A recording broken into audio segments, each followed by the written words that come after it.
जी अस्सलाम वालेकुम। जी आज हम लोगों ने जो फिजिक्स था वो चैप्टर नंबर 7 था।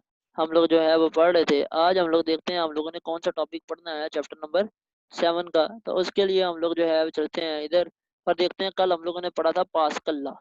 ठीक है, आज हम लोगों ने पढ़ना है पास्कल लॉ। कल पढ़ लिया था, आज हम लोग पढ़ेंगे इलास्टिसिटी और हुक्स लॉ। ठीक है, इन दोनों को देखते हैं कि आज हम लोगों ने इन दोनों में से कौन सी चीज़ का, और उसके लिए हम लोग को जाना पड़ेगा बुक की जानिब। तो बुक की तरफ चलते हैं। अब हमारे पास जो बुक है वो भी आ गई हमारे सामने जी। ये हम लोग बुक ओपन कर लेते हैं। इससे पहले जी मैं उम्मीद करता हूँ कि कल वाला आप लोगों ने पढ़ा होगा। हमारे पास बुक आ गई।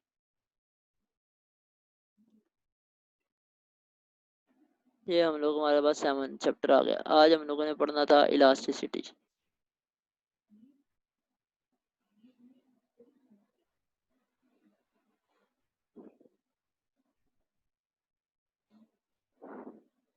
This is topic of elasticity. अब हम लोग जानते हैं कि एक को खींचते हैं तो किसी एक हद तक हम उसको खींचते हैं, वो खिंचता चला जाता है, खिंचता चला जाता है। जब हम उसको छोड़ते हैं तो वापस वो अपनी असल पोजीशन पे आ जाता है। ठीक है, वही बात यहाँ पे कही गई कि we know that the length of the rubber band increases on stretching it. जब हम उसको खींचते हैं तो उसकी लेंथ बढ़ती चलती जाती है।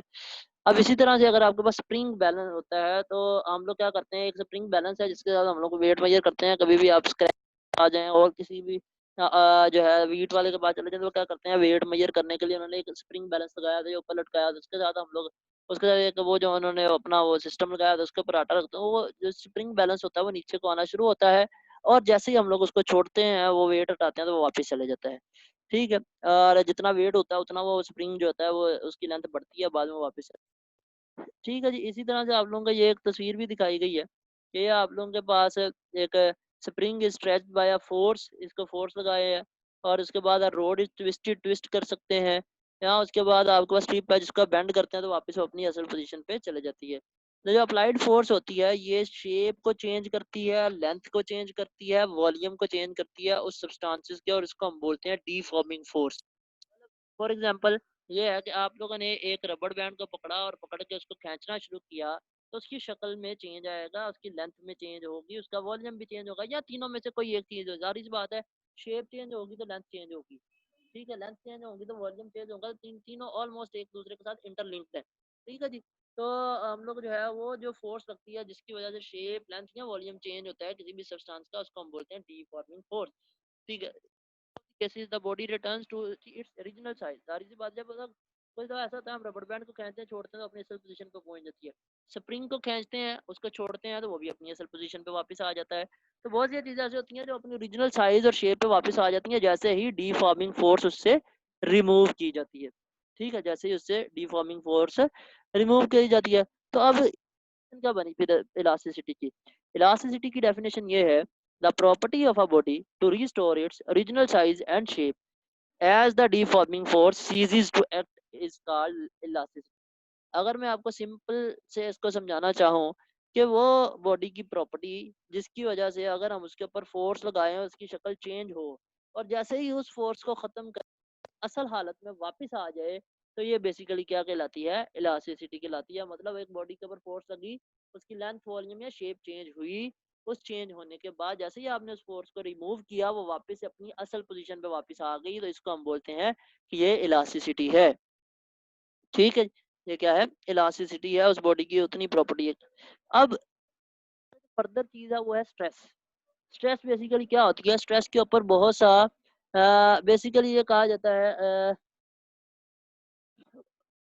वो फोर्स जब किसी कोई फोर्स जब किसी बॉडी के ऊपर लगती है तो उसकी शेप चेंज होती है। तो स्ट्रेस के बारे में कहा जाता है, stress is related to the force, उस फोर्स से रिलेट करती है जो डिफॉर्मेशन को प्रोड्यूस करती है। ठीक है, the force acting at the surface of the body is called stress.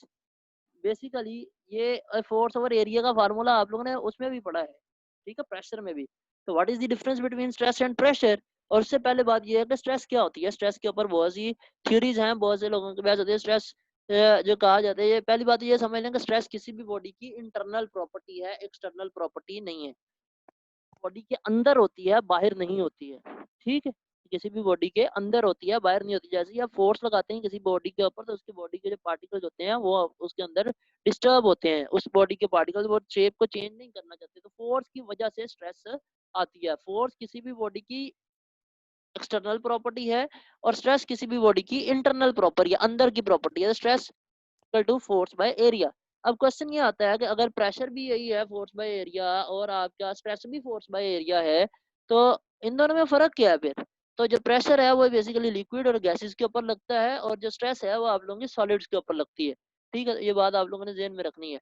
ऐसे यूनिट इसका जो है वो न्यूटन पर मीटर स्क्वायर है। वो इसीलिए है क्योंकि आप लोगों के पास ऊपर आपके पास फोर्स होती है, फोर्स का यूनिट न्यूटन है, और नीचे आपके पास एरिया होता है, एरिया का यूनिट मीटर स्क्वायर होता है, इसलिए इसका यूनिट भी मीटर स्क्वायर, न्यूटन पर मीटर स्क्वायर है। उसके बाद आते हैं स्ट्रेन के ऊपर। जैसे ही स्ट्रेस किसी बॉडी के ऊपर एक्ट करती है, ठीक है, किसी बॉडी के ऊपर फोर्स लगी, फोर्स लगने से उसमें स्ट्रेस पैदा हुई। जैसे ही उसमें स्ट्रेस पैदा होती है तो उसकी लेंथ में चेंज आना शुरू होता है, वॉल्यूम में चेंज आना शुरू होता है, या शुरू होता है। ठीक है, तो अब ये जो चेंज आता है किसी भी बॉडी में, उसकी ओरिजिनल लेंथ के लिहाज से, मतलब पहले उसकी लेंथ थी 5 मीटर, स्ट्रेस आई उसकी लेंथ होगी 6 मीटर। तो जो रेशो है, बेसिकली रेशो बोलते हैं डिवीजन को, तो ये वो रेशो है कि जो किसी भी बॉडी में जितना चेंज आता है उसको उसकी ओरिजिनल लेंथ से डिवाइड करते हैं, और बेसिकली क्या बोलते हैं, उसको स्ट्रेन बोलते हैं। ये प्रोड्यूस करती है, produces a change in the length of an object, और इसको अगर लेंथ में चेंज आए तो उसको हम लोग बोलते हैं टेंसाइल स्ट्रेन। ठीक है, तो ये change in length divided by original length इसका फार्मूला होता है, और इसका यूनिट कोई भी नहीं होता, क्योंकि ये एक रेशियो है दोनों सेम क्वांटिटीज में, ऊपर भी लेंथ है नीचे भी लेंथ है। जब ऊपर और नीचे दोनों जगह पे लेंथ होगी तो इसमें चेंज, इसका यूनिट नहीं होगा। अब थोड़ा सा मैं इसको वास्ट लेके चलूं तो फर्दर ये काफी बहस होती है। कुछ देखा कि स्ट्रेस की वजह से वहां पे बात हुई कि स्ट्रेस आती है तो स्ट्रेन होती है। स्ट्रेन क्या है जी? चीज बॉडी का अपनी शेप को, वॉल्यूम को या लेंथ को चेंज करना। अब स्ट्रेस की वजह से स्ट्रेन है या स्ट्रेन की वजह से स्ट्रेस है, तो ये भी एक डिबेटेबल टॉपिक है।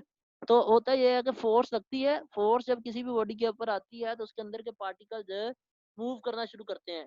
इसका मतलब है उस फोर्स के लगने की वजह से पार्टिकल जो है उन्होंने अपनी जगह को चेंज करना चाहा, अपनी जगह को चेंज करना चाहा, तो उसकी वजह से स्ट्रेस है। तो बहुत से लोग ये कहते हैं कि स्ट्रेस की वजह से स्ट्रेन है, और बहुत से लोग ये भी कहते हैं कि स्ट्रेन की वजह से स्ट्रेस होती है। तो ये डिबेटेबल टॉपिक है, आपके लेवल पे इसका कोई काम नहीं है कि स्ट्रेन क्या है, स्ट्रेस क्या है, और इलास्टिसिटी क्या है। तो ये आप लोगों ने याद करना है, इलास्टिसिटी, उसके अलावा स्ट्रेन, और इसके अलावा स्ट्रेस आप लोगों ने याद करना। हुक्स लॉ इंशाल्लाह हम लोग जो है वो नेक्स्ट क्लास में पढ़ लेंगे। ठीक है जी।